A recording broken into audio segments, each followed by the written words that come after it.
दर्शकबिन, यिनी हुन् क्यान्सर विशेषज्ञ डाक्टर सृष्टि तिवारी।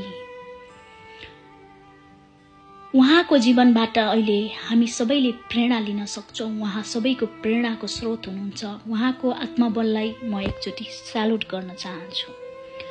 आफ्नै आँखा अगाडि आफ्नो परिवार गुमाएकी सृष्टि अहिले आफ्नो आत्मबललाई मजबुत गरेर बिरामीको सेवा गरिराख्नु भएको छ।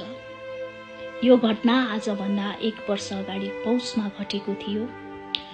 उहाँले आफ्नो परिवारका जन्मदिने बुबा आमा, आफ्नो श्रीमान अनि 2टा छोरा अनि छोरीलाई आफ्नै आँखा अगाडि गुमाउनु भएको थियो। अहिले उहाँ एक्लो हुनुहुन्छ, तर पनि उहाँले आफ्नो हिम्मत, आफ्नो आत्मबललाई मर्न कहिल्यै दिनु भएन र अहिले एउटा राम्रो डाक्टरको रूपमा स्थापित हुनुभएको छ। यो घटना कसरी घट्यो म तपाईहरूलाई यो घटनाको बारेमा भन्नेछु। भिडियो कृपया अन्तिमसम्म हेरिदिनुहोला।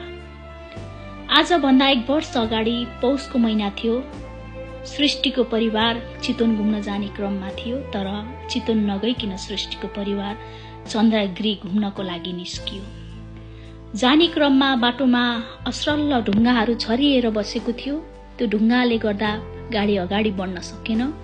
त्यसपछि सृष्टि गाडीबाट बाहिर निस्किन्। उनको गाडीमा भित्र आफ्नो बुबा आमा, छोरा छोरी अनि श्रीमान थिए। उनले गाडीलाई धकालिन्। गाडी अगाडि बढ्नुको साटो आफ्नो पछाडि हट्यो र आफ्नै आँखा अगाडि गाडी भिरबाट खस्यो। उनी संयोगले उनी बाँच्न सफल भइन्, किन भन्दा उनी गाडीबाट निस्किएकी थिइन् र त्यो असरल ढुङ्गालाई पछाडि हटाएर त्यहाँबाट फालेर उनी गाडी धकालेकी थिइन्। तर भित्र बसेका उनका परिवारका सदस्य भने भिरबाट खसे अनि कहिल्यै फर्किएन। उनले आफ्नो आँखै अगाडि आफ्नो जन्मदिने बुबा आमालाई गुमाइन्, छोरा छोरीलाई गुमाइन्, आफ्नो सर्वस्व श्रीमानलाई गुमाइन्। तर पनि उनले आत्मबल कहिल्यै हारिनन्।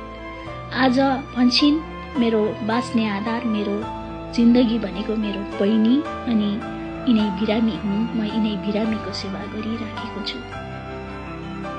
उहाँको यो आत्मबल, उहाँको यो क्षमतालाई म स्यालुट गर्न चाहन्छु। उहाँको जिन्दगीबाट हामीले धेरै कुराहरू सिक्न जरुरी छ।